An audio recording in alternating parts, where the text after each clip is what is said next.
Tahanan ng mga kwento.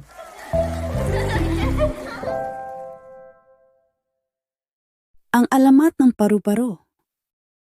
Noong unang panahon, sa isang malayong kaharian, may isang magandang dalaga na nagngangalang Amihan. Siya ay kilala sa kanyang kahinhinan at kabutihang loob. Lahat ng tao sa kanilang baryo ay humahanga sa kanya. Hindi lamang dahil sa kanyang kagandahan, kundi dahil sa kanyang pagmamahal sa kalikasan. Araw-araw, gumigising siya ng maaga upang alagaan ang kanyang mga bulaklak, na para bang siya'y isang diwata ng hardin. Ang hardin ni Amihan ay hindi basta-basta.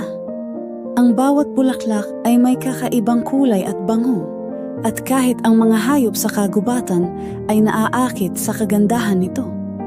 May mga ibon na nagkakantahan sa mga sanga, mga bubuyog na nag-iipon ng pulot, at mga maliliit na hayop na masayang naglalaro sa lilim ng mga puno. Para kay Amihan, ang kanyang hardin ay hindi lamang taniman.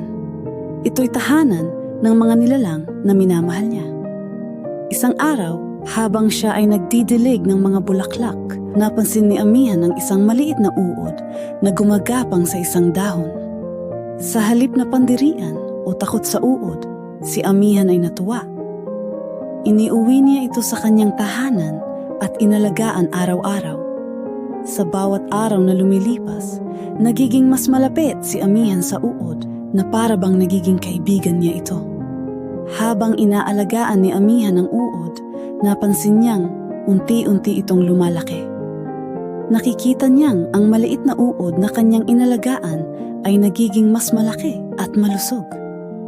Araw-araw, nagbibigay siya ng sariwang dahon para kainin ito, at tinitiyak niyang ligtas ito mula sa mga hayop na maaaring manakit dito. Makalipas ang ilang linggo, ang uod ay nagbalot ng sarili nito sa isang malasot lang himaymay at naging isang kukon. Bagamat hindi niya alam kung ano ang mangyayari, patuloy niyang inalagaan ang kukon ng may buong pag-aalaga. Inisip niya na ang uod ay naghahanda para sa isang napakahalagang pagbabago. Habang nakabalot ang uod sa kukon, araw-araw na binibisita ni Amihan ang kanyang hardin, hinihintay ang oras na muling makikita ang kanyang munting kaibigan. Naging bahagi na ng kanyang araw ang pagbisita sa kukon, tinatanaw ito ng may pagmamahal at pag-asa. Dumaan ang mga linggo, ngunit hindi siya nagsasawang maghintay. Isang umaga, habang nagmamasid sa kanyang mga bulaklak, napansin ni Amihan ang kakaibang paggalaw sa loob ng kukon. Sa kanyang pagkagulat at saya, nakita niyang ito'y unti-unting bumubukas, at mula dito ay lumabas ang isang maganda at makulay na paru-paro. Ang dating maliit na uod na kanyang inalagaan ay naging isang nilalang na may makukulay at makinang na pakpak. Ang paru-paro ay lumipad palibot kay Amihan na para bang nagpapasalamat sa kanya sa pag-aalaga. Lumipad ito patungo sa mga bulaklak at pinalamutian ang buong hardin ng kanyang makukulay na pakpak. Hindi mapigilan ni Amihan ang pagngiti habang pinagmamasdan ng bagong buhay na lumipad sa kanyang paligid.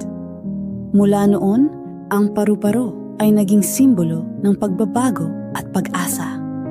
Ang bawat bulaklak na pinuntahan ng paru-paro ay tila naging mas makulay, at ang buong hardin ay tila buhay na buhay. Si Amihan ay nagpatuloy sa pag-aalaga ng kanyang hardin. Alam niyang ang kanyang munting kaibigan ay lagi nang nandyan, pinapaalala ang kagandahan ng pagbabago. Ang alamat ng paru-paro ay nagtuturo sa atin na ang bawat pagtatapos ay may bagong simula.